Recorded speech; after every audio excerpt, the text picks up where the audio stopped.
اپنی بہترین قسم کی بندوقوں کے علاوہ انہوں نے 2 اچھی کوالٹی کے ریوالور اور تیز دھار والے چھرے بھی اس سامان میں شامل کر لیے تھے، جو اس وقت ان کے 2 مضبوط پیراشوٹ کے بیگوں میں موجود تھے۔ سفر پر آنے سے ان دونوں نے یہاں رہنے کے لیے جو دن مقرر کیے تھے وہ تقریباً 15 دن تھے، جن میں انہوں نے یہاں رہ کر ان سانپوں کے حصول کے لیے کوشش کرنی تھی۔ اگر وہ اس دوران ناکام رہتے تو پھر انہوں نے مزید وہاں رہنے کی بجائے واپسی کا راستہ اختیار کرنا تھا۔ اب ظاہر ہے وہ مزید دن وہیں رہ کر فضول میں پیسے ظاہر نہیں کرنا چاہتے تھے، اس لیے یہ فیصلہ انہوں نے روانگی سے قبل ہی بیٹھ کر طے کر لیا تھا۔ اس سے پہلے وہ اس جنگل میں ایک بار آ چکے تھے، اس لیے کافی حد تک تو انہیں یہاں کے ماحول سے آشنائی تھی، لیکن یہ کافی عرصہ پہلے کی بات تھی اور اس دوران اب اس جنگل میں مزید کیا تبدیلی آ چکی تھی اس سے وہ بے خبر تھے۔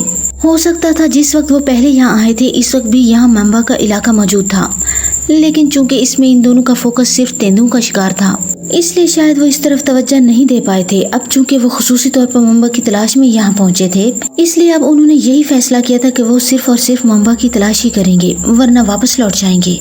اس وقت وہاں کا موسم خاصا ابر آلود ہو رہا تھا، حالانکہ جس وقت وہ ہوٹل سے نکلے تھے اس وقت آسمان پر سورج چمک رہا تھا اور چاروں طرف چمکیلی دھوپ پھیلی ہوئی تھی، لیکن جیسے جیسے وہ اس جنگل کی جانب بڑھ رہے تھے ویسے ویسے آسمان پر ہلکے ہلکے بادل نمودار ہونا شروع ہو گئے تھے، اور جب وہ اس جنگل کے سامنے پہنچے تو پورا آسمان بادلوں سے ڈھک چکا تھا۔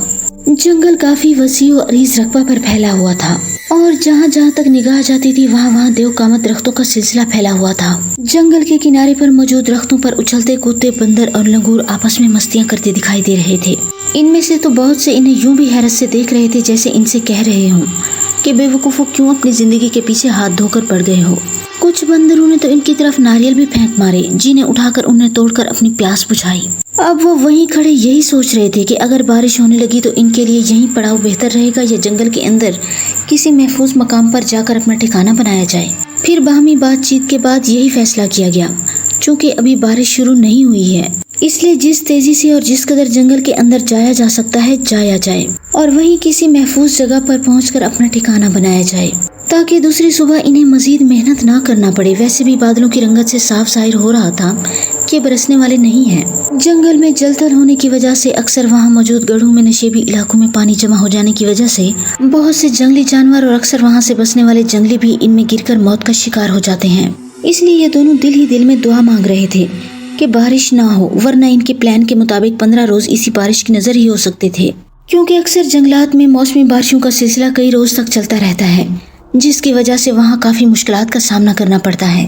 لیکن بات یہی تھی کہ اللہ تعالیٰ جو چاہتا ہے وہی بہتر ہوتا ہے، کسی کے چاہنے نہ چاہنے سے بھلا کیا ہوتا ہے۔ کچھ دیر تک رک کر وہ اپنے بیگ اٹھائے جنگل کے اندر داخل ہو گئے۔ ابھی دن ڈھلنے میں کافی وقت تھا، لیکن اس کے باوجود جنگل کے اندر اندھیرا سا چھایا ہوا تھا۔ ظاہر ہے یہ دنیا کا خطرناک اور خوفناک حد تک گھنا جنگل تھا، جس میں بے شمار درختوں اور جنگلی جھاڑیوں کی بہتات تھی۔